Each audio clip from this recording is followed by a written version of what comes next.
Assalamualaikum warahmatullahi wabarakatuh. Ya, kita ketemu di kelas ini, di kelas analisis numerik, ya, tahun 2021 ya, di semester genap tahun 2020-2021, gitu. Nah, apa sih yang akan kita pelajari di mata kuliah ini? Oh, analisis numerik, gitu. Berarti ada analisisnya, ada numeriknya, gitu kan, ada angkanya, gitu. Kita akan menganalisis angka. Ya, benar, separuh. Kita akan melakukan sesuatu, ya pasti gitu kan, namanya mata kuliah, ada sesuatu yang akan kita pelajari di situ, ada sesuatu yang akan kita kerjakan, gitu. Tapi apa? Kita lihat sama-sama. Nah, ini bahasan kita pertama ya, pengenalan ke analisis numerik dulu. Apa sih itu analisis numerik? Apa aja yang akan kita pelajari di sini? Terapannya nanti kemana? Kaitannya dengan mata kuliah lain itu apa? Ya, akan kita bahas satu persatu.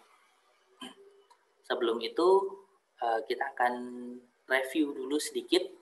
Teman-teman di mata kuliah sebelumnya pasti pernah, atau waktu di SMA ya paling enggak, itu pasti pernah ngelihat pertanyaan yang bentuknya mirip-mirip kayak gini. Ya. Bagaimana menghitung nilai X yang memenuhi persamaan tertentu gitu. Ini ada persamaan kuadrat. Ya. X kuadrat plus 4X min 5 sama dengan 0. Gimana nyelesainnya kalau zaman dulu? Ya cara lama gitu kan. Gimana nyelesainnya? Oh, ini kan persamaan kuadrat. Persamaan kuadrat kita bisa nyelesain pakai pemfaktoran gitu. Kita bisa nyelesain pakai kuadrat sempurna atau pakai formula Al-Khawarizmi. Gimana nyelesainnya? Kalau pemfaktoran, ya X kuadrat plus 4X min 5 ya. X kuadrat plus 4X min 5. Ya. Kalau kita mau tahu X yang memenuhi ini sama dengan 0, ya, maka karena X kuadrat kita nyiapin 2 buah tempat gitu kan. X kali X kan pasti. Jadi X kuadrat. Atau min X kali min X. Cuma X tambah berapa kali X tambah berapa atau X kurang berapa, ya, supaya hasilnya seperti itu. Maka kita ngelihat dari suku terakhir dan suku koefisien dari X-nya. Gimana? Oh, kalau dikalikan jadinya min 5, ya, X1 kali X2-nya jadi min 5, X1 tambah X2-nya jadi 4. Berapa yang kalau dikalikan jadi min 5? Kalau dijumlah jadi 4. Plus 5 sama min 1 kan. Berarti ini X plus 5 sama X min 1. Kan zaman dulu kan gini kan ngerjainnya. Sama dengan 0.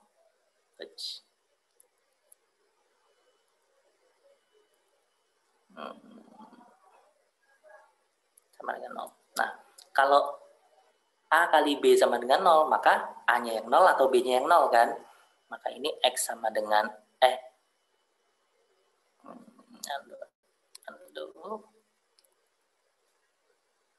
X plus 5 sama dengan 0 atau X min 1 sama dengan 0. Kalau X plus 5-nya 0, berarti X-nya sama dengan min 5. Kalau X min 1 sama dengan 0, X-nya sama dengan 1. Ya, benar nggak? Tes aja, masukin ke atas. Min 5 kuadrat, 25. Ditambah 4 kali min 5, min 20. 25 min 20, 5. 5 min 5, 0. Betul. Betul. X sama dengan 1. 1 masuk ke atas. 1 kuadrat, 1. Tambah 4 kali 1, 4. 1 tambah 4, 5. 5 dikurangi 5, 0. Ini juga betul. Pemfaktoran. Kayak gitu. Pakai kuadrat sempurna? Bisa juga. Pakai Al-Khawarizmi? Bisa juga. Al-Khawarizmi yang mana sih? Kalau kuadrat sempurna itu nanti bisa dicobain ya. Saya nggak akan ngerjain yang alkhawarizmi juga, tapi nunjukin aja alkhawarizmi yang mana. Disebutnya sering juga sebagai rumus ABC gitu. Ya, X1, 2 ya, sama dengan min B per 2A plus minus akar dari B kuadrat min 4AC per 2A. Nggak usah dihafalin, nggak apa-apa. Gitu ya. Yang penting tahu cara makainya gitu, ABC yang mana. Kan tadi soalnya adalah X kuadrat plus 4X min 5 sama dengan 0. Nah, A-nya di sini 1, koefisien dari X kuadratnya itu 1. B-nya di sini 4. C-nya di sini min 5. Yang konstan. Tinggal masukkan ke formulanya, maka kita akan dapat X yang pertamanya berapa, X yang keduanya berapa. Hasilnya pasti akan sama. Mau pakai cara yang pemfaktoran nemu itu, mau pakai yang kuadrat sempurna juga akan nemu itu, pakai alkhawarizmi juga akan nemu itu. Berapa tadi? Min 5 sama plus 1. Ini solusinya. Tapi solusi ini itu kita sebut sebagai solusi analitik. Ya, solusi analitik. Kenapa? Ya kita menganalisis problemnya step by step. Ya kita kerjakan, nanti akan ketemu hasilnya. Kalau problemnya berubah, X pangkat 3 misalnya, ada caranya, cuma agak sedikit berbeda. Problemnya berubah lagi, X pangkat 4. Ada caranya, ada cara yang umum yang bisa kita pakai untuk polinom. Gitu. Ya. Tapi ini ada kelemahannya, cara analitik kayak gini. Keuntungannya ada, kelemahannya juga ada. Apakah ini yang nanti akan kita pelajari di analisis numerik? Sebagiannya iya, tapi sebagian besarnya enggak. Gitu. Kita nggak akan pelajari banyak tentang matematik lagi. Matematiknya itu sebagai pendukungnya aja, ya prasyaratnya. Teman-teman udah pernah mempelajari itu, kita akan coba lihat cara numeriknya di sini. Nah, kembali lagi. Keuntungan solusi analitik apa? Nilai perhitungannya eksak. Kalau kita hitung detail, ketemu segitu ya segitu masuk gitu. Sama dengan 0 ya benar sama dengan 0 kan tadi. Ya. Terus solusinya kita bisa punya angka maupun fungsi lagi. Kekurangannya apa? Kekurangannya processingnya lama. Ya kadang-kadang nurunin suatu fungsi buat nyari solusinya bisa lama. Apalagi kalau solusinya rumit. Gitu. Analitiknya ya bisa makan waktu lama. Bisa jadi udah lama ngerjain, nggak ketemu solusinya gitu. Solusinya nggak selalu ada. Ya, itu kekurangannya. Kalau dia punya kekurangan kayak gini, terus gimana supaya bisa melengkapi? Kita punya solusi kedua, namanya solusi numerik. Ya. Nah, yang susah dicari, salah satu contohnya ini. Oke lah, fungsi kuadrat, X kuadrat, min 4X, bla bla bla. Gampang gitu. Gimana cara nyari nilai dari integral ini gitu. Integral dari min 2,75 sampai pi, ya. Integral dari akar pangkat 3 dari bla bla bla gitu. Ada eksponensial, ada X pangkat sekian, ada logaritma natural, ada trigonometri gitu. Udah puyeng duluan kan. Gitu. Integralin kayak gini gimana caranya gitu kan. Integral keriting bisa jadi otaknya yang keriting duluan gitu. Ya. Tapi pakai cara analitik susah, kita punya cara kedua, cara numerik bisa lebih mudah, gitu. Bisa lebih cepat, sederhana. Nyari cara analitik mungkin yang ini ya challenging gitu, nggak susah ya, menantang. Tapi ada cara lain gitu. Banyak jalan menuju Roma, kita punya problem, ada banyak cara untuk menyelesaikan problem tersebut. Nah, kita akan pelajari tentang metode numerik. Apa itu metode numerik? Metode numerik itu sebenarnya teknik, ya. Teknik untuk menyelesaikan suatu masalah secara numerik. Masalahnya bisa masalah matematis, bisa juga masalah non-matematis yang diformulasikan ke dalam formulasi matematis. Karena matematis itu sebenarnya dipakai buat alat bantu aja sih. Gitu. Problemnya sebenarnya tetap problem realnya. Masalah dunia nyata, supaya gampang ngerjainnya, kita transformasi dulu ke dalam formulasi matematis. Formulasi matematis kan nyelesainnya gampang gitu kan. Ada teorinya macam-macam, udah banyak yang ngerjain, ya, dikerjakan, dapat solusinya, solusi tersebut tinggal dikembalikan lagi ke permasalahan awal, ke domain awalnya. Maka kita akan dapat solusi di permasalahan dunia nyata yang tadi. Nah, metode numerik itu kita ubah problemnya menjadi problem sederhana yang bisa dikerjakan secara numerik, yang bisa dipecahkan dengan operasi aritmetik biasa. Cuma penjumlahan, pengurangan, pembagian, perkalian, itu aja cukup untuk menyelesaikan problemnya. Gimana supaya bisa kayak gini? Kita bikin algoritma. Jadi analisis numerik ini kelasnya ya itu akan lebih banyak mempelajari tentang algoritma untuk menyelesaikan masalah tertentu. Masalahnya apa? Salah satunya masalah matematis. Ya. Keuntungannya solusi numerik apa? Ini yang paling enak. Pengerjaannya bisa kita serahkan ke komputer. Karena komputer itu kan dia bisa ngerjain penjumlahan, pengurangan, perkalian, pembagian dengan cepat kan. Ya kan? Manusia mungkin ya bisa lama atau bahkan cepat, tapi hasilnya nggak teliti gitu, error. Terus keuntungan keduanya, dia bisa memecahkan persoalan yang nggak bisa dipecahkan dengan metode analitik. Contohnya integral yang tadi. Pakai analitik mungkin susah, tapi pakai numerik easy peasy gitu kan, gampang. Perhitungannya sederhana gitu. Cuma karena dia sederhana, ya, yang problemnya sama, kita coba jadiin sederhana, ya jadi banyak, gitu. Berulang-ulang nanti. Kekurangannya apa? Ya solusinya bisa ketemunya dalam bentuk angka aja. Dan hasilnya itu bukan nilai eksak. Kalau analitik tadi kan nilai eksak. Analisis numerik itu nilainya nilai hampiran, approximation. Ya, jadi ada error, ada selisih di situ antara nilai sebenarnya dengan nilai yang kita hitung. Nah, karena ada error itu, ada galat. Ya, error itu galat. Ya. Nanti kita akan menganalisis juga seberapa besar galatnya, gimana supaya galatnya bisa berkurang, gitu. Penyebab galatnya apa?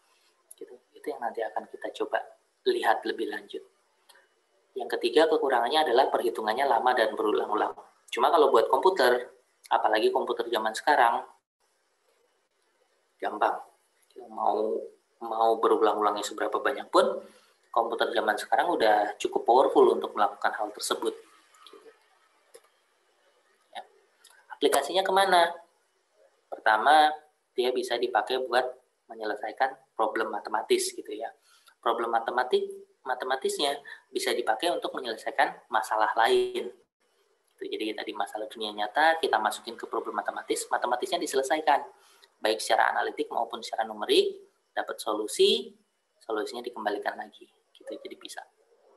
Beberapa yang akan kita pelajari nanti seperti sistem persamaan linear, regresi, interpolasi, gitu, integral, turunan, itu nanti bisa dipecahkan. Terus bisa dipakai juga untuk simulasi kejadian alam. Kebakaran, tsunami, ya, terus banjir dan lain-lain. Simulasi akan lebih enak dibandingin nyoba beneran gitu kan. Nah, kenapa? Lebih murah. Kita juga bisa nyoba parameter-parameter yang berbeda gitu. Oh, kalau di situ kita kasih bendungan gimana? Oh, di situ kalau misalnya kita ungsiin 10 meter gimana gitu. Itu bisa diubah sebelum kejadian beneran. Itu simulasi. Gitu. Bisa juga dipakai buat desain produk di teknik, di engineering, itu juga banyak terapan-terapan numerik. Ini contoh. Ada yang tahu ini apa? Ya. Ini peta titik api kalau nggak salah. Kebakaran di Amerika. Ya. Ada suatu hutan, ya titik-titik merah ini titik apinya kalau nggak salah, yang kuning ini hasil simulasi bahwa apinya akan menyebar ke sini nantinya, gitu, atau asapnya ngarah kemana tergantung arah angin, ya. Nah, kalau kita bisa mensimulasikan hal ini ya sebelum kebakaran beneran, maka kita bisa mitigasi lebih cepat. Gimana? Oh, apakah orang yang diungsikan atau area sekelilingnya dibabat supaya apinya nggak nyebar, atau dipadamkan daripada airnya disiram di apinya, di sekelilingnya mungkin lebih cepat padam gitu kan, jadi menghalangi api menyebar lebih jauh gitu, dan lain-lain ya. Itu buat simulasi. Itu pakai numerik juga. Kenapa? Ya ngerjain komputer gitu kan. Satu titik kita modelkan dengan beberapa parameter, terus interaksi antara titik satu dengan titik lain juga ada, terus nanti tinggal dihitung berulang-ulang. Itu aplikasi numerik. Ini aplikasi yang lain. Apa ini? Klip kertas? Bukan. Tusuk gigi? Bukan juga gitu. Pulpen? Bukan. Ini antena. Gitu. Kenapa bentuknya kayak gitu? Hasil desain komputer. Ya. Dia pakai genetic algorithm kalau nggak salah. Ya. Komputer nyoba berkali-kali desain tertentu, dia ubah parameternya, dia tes dengan fungsi tertentu, ngecek apakah dia cukup baik atau enggak. Kalau cukup baik dia ambil, kalau nggak cukup baik dia drop, berulang-ulang kayak gitu sampai dia dapat hasil yang optimal. Gitu. Nah, kalau orang yang ngedesain mungkin nggak akan kepikiran bentuk kayak gini kan, ngerual kayak gitu kan. Orang biasanya ngelihat estetiknya dulu gitu, baru ngelihat fungsionalitasnya. Kalau komputer dia nggak peduli estetik, bisa jadi, yang penting fungsionalitasnya dulu gitu. Apa? Antena yang penting bisa nangkep sinyal banyak gitu kan, dengan bahan yang sedikit. Kenapa bahannya sedikit? Supaya murah. Kan prinsip ekonomi kan, dengan pengeluaran yang sedikit kita dapat keuntungan sebesar-besarnya gitu. Ini juga sama, dengan bahan yang sedikit kita dapat hasil sinyal yang diterima optimal banyak. Nah, desain-desain kayak gini yang bisa dihasilkan dengan memanfaatkan analisis numerik, aplikasi dari perhitungan secara numerik. Ini desain antena yang lain, gitu ya. Ukurannya kecil, seukuran koin. Itu koinnya cuma untuk perbandingan, bukan harganya segitu, bukan, cuma perbandingan ukurannya aja. Gitu. Nah, yang akan kita bahas nanti apa? Di analisis numerik itu ada 4 hal yang jadi topik utama. Eksistensi dari solusi, apakah solusinya ada? Ya. Terus seberapa bagus hampiran kita, error analysis, ya. Seberapa efisien metode yang kita gunakan terkait dengan algoritma desain sama convergence rate-nya, apakah cepat menemukan solusinya atau enggak, untuk kondisi tertentu bagus, untuk kondisi yang lain nggak bagus, dan seterusnya.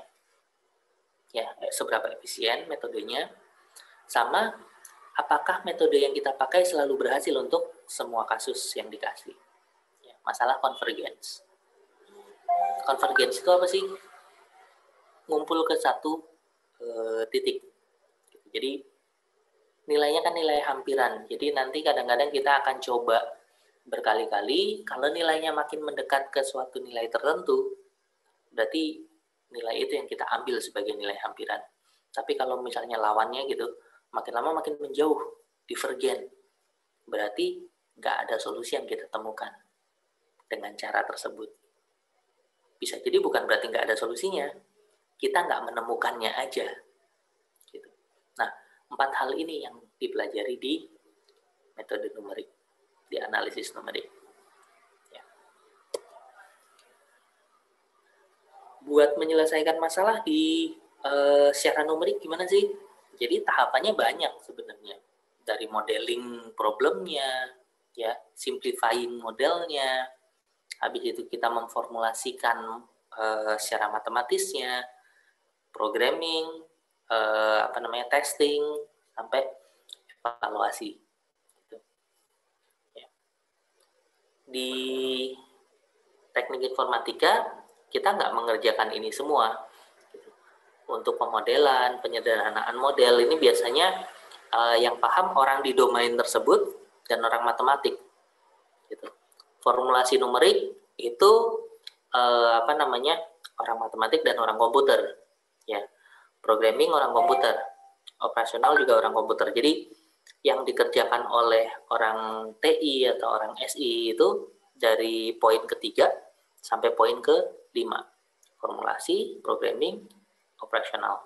Ya, untuk menguji program dengan datanya. Kalau ini udah selesai gimana? Ya harus dibalikan lagi ke domain awalnya kan, ke problem awalnya apa.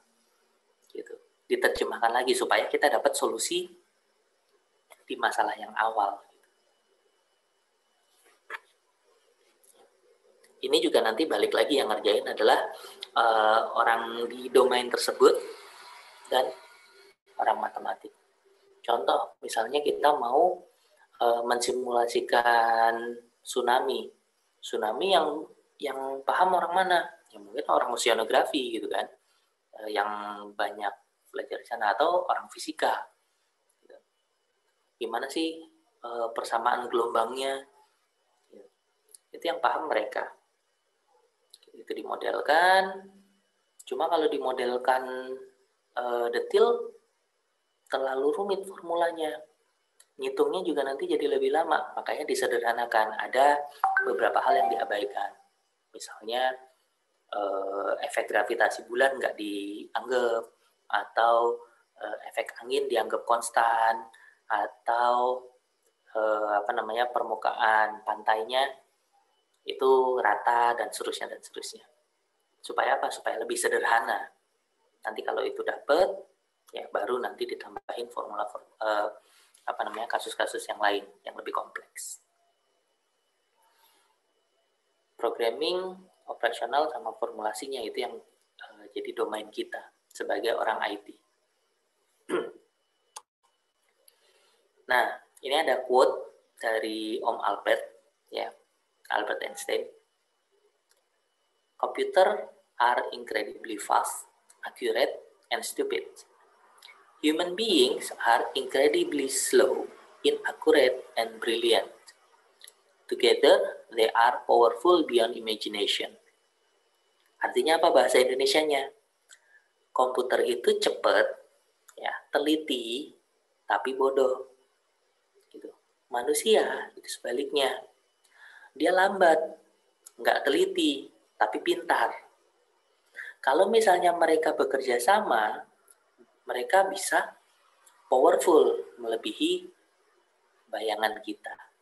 Jadi keunggulan-keunggulannya itu yang diambil. Keunggulannya gimana? Manusia dari pinternya, ya, kecerdasannya manusia. Komputer dari kecepatan dan akurasinya. Gimana supaya komputer bisa memanfaatkan kecepatan dan akurasinya? Ya manusia yang memerintahkan komputer untuk mengerjakan sesuatu. Jadi otak itunya ya, brainware manusia yang turun tangan. Dan sekarang ada machine learning.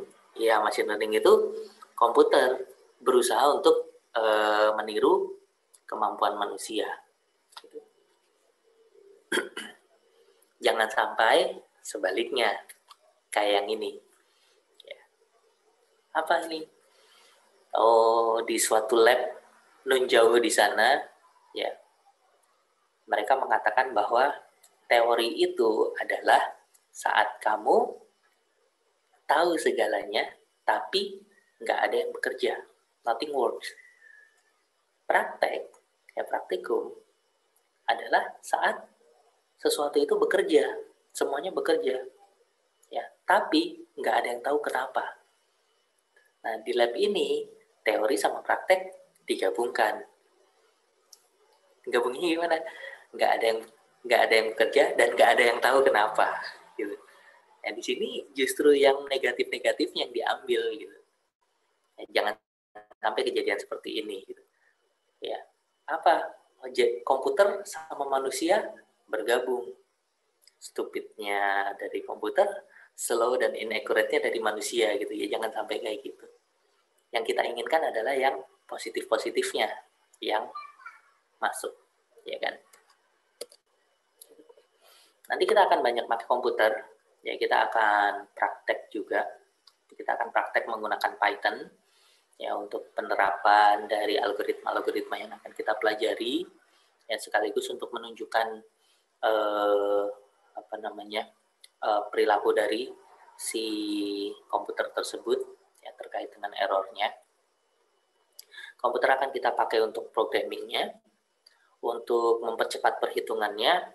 Kita juga bisa mencoba berbagai kemungkinan solusi ya dengan mengubah parameter-parameter tertentu. Ya, kita juga bisa meningkatkan ketelitian.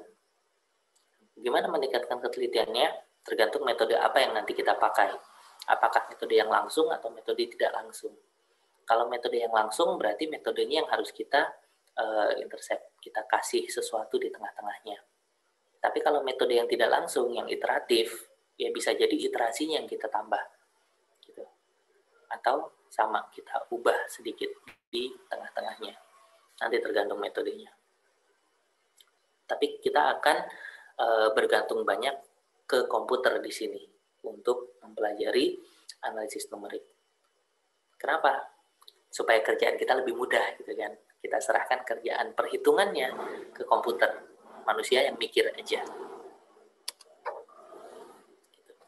Nanti akan ada materi terkait galat juga. Ini sekilas aja terkait galat. Ya, ada galat pemotongan, ada galat pembulatan, kan? Dari sumbernya kita punya galat modeling, galat eksperimental, juga ada galat dari pemrogramannya sendiri. Itu banyak galat kecil-kecil mungkin, tapi kalau terakumulasi bisa juga ngefek di akhirnya jadi gede. Gitu kan. Nah, kita nanti akan mencoba mengurangi galat ini. Terutama galat pemrogramannya. Kenapa ya galat eksperimental sama galat pemodelan itu di luar wilayah kita gitu kan. Udah dikerjakan duluan, pas sudah nyampe modelnya seperti itu, ya kalau mau ngubah modelnya harus mundur lagi. Ya, nanti kita juga akan coba lihat terkait dengan Deret Taylor, Deret Maclaurin, ya. Ini galat dari Deret Maclaurin tadi terhadap fungsi cosinus. Nanti kita akan bahas lebih lanjut di materi selanjutnya. Ini juga galat bulatan. Nah, di mata kuliah ini kita akan menggunakan buku metode numerik karyanya Pak Rinaldi Munir ya. Nanti teman-teman bisa pelajari, teman-teman juga bisa melihat beberapa book chapternya di websitenya beliau ya. Di toko buku juga ada yang jual buku metode numerik tersebut. Silakan aja kalau diperlukan boleh dibeli, tapi nggak harus ya.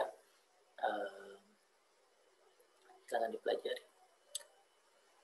Untuk kuliah ini selama 1 semester ke depan ya akan ada 4 komponen penilaian ya. Komponen kehadiran, tugas, UTS sama UAS. Komposisinya berapa? 5, 30, 30, 35. Ya. Tugas dan UTS itu 30%, UAS 35%. Kehadiran 5%. Jadi jangan sampai ada tugas atau ujian yang terlewat, karena kehilangan satu nilai di situ itu bisa jadi turunnya agak jauh. Baik, untuk pertemuan hari ini saya selesaikan sampai sini dulu ya. Nanti silakan dicek Ellen-nya untuk materi-materi selanjutnya.